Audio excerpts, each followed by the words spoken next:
Mark Carney campaigning in Windsor, the heart of Canada's auto sector, at a moment of crisis. We got to stand strong, not make big concessions.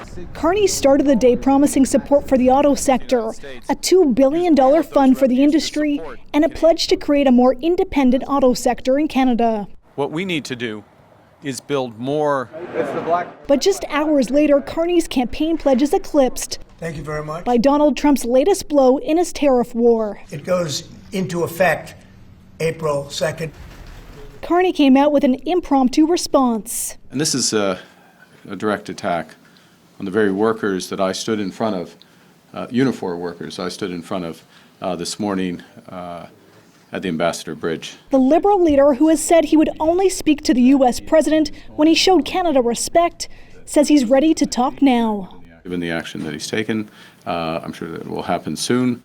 The head of the union representing Canada's auto workers was in a meeting with Carney when news of Trump's tariffs broke. None of this is good for Canadian jobs and Canadian workers right now. Opposition leaders calling on the government to stand strong. Now is the time to take back control and relaunch our economy. There are hundreds and thousands of workers right now that are wondering if their line is going to shut down and if they're going to lose their job. These workers are wondering if they lose their jobs, how are they going to pay their bills? We know we've got some issues with our American neighbors.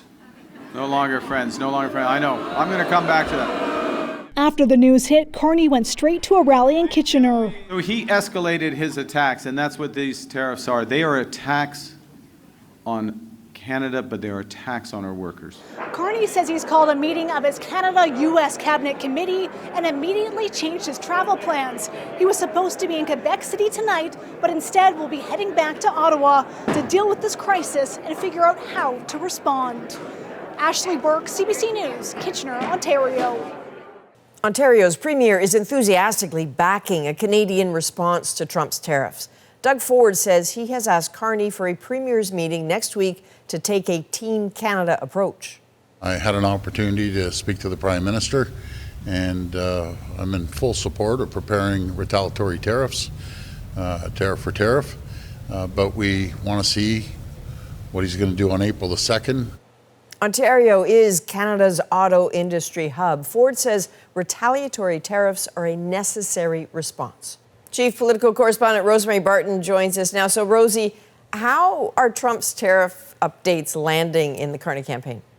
Adrienne, listen, Donald Trump was always going to loom large in this campaign, as you know, and here we are. In some ways, this is exactly what Mark Carney was planning for, a campaign built around that question of who can best stand up to Trump. And as Ashley said there, shifting now from Liberal leader into his role as Prime Minister, it is either a huge opportunity and advantage for him in this moment or a huge risk if the situation escalates, if the response from Trump gets worse. But at his rally tonight, Carney was calling for a majority government in order to deal with the U.S. president after this election is over. That's interesting. And where does this leave the opposition parties, rather? You know, there was criticism tonight from all of them, certainly, either that Carney should have reached out to the president sooner, or as Pierre Poilievre suggested, that the previous Liberal government made the Canadian economy overly reliant on the United States. But they have a very difficult line to walk too. They need to contrast themselves with Carney without being seen as making the country vulnerable. So do expect that all political parties and their leaders will try to take maximum advantage of this moment to demonstrate their strength and certainly their patriotism. All right, Rosemary Barton in Ottawa. Thanks, Rosie. Thanks, Adrienne.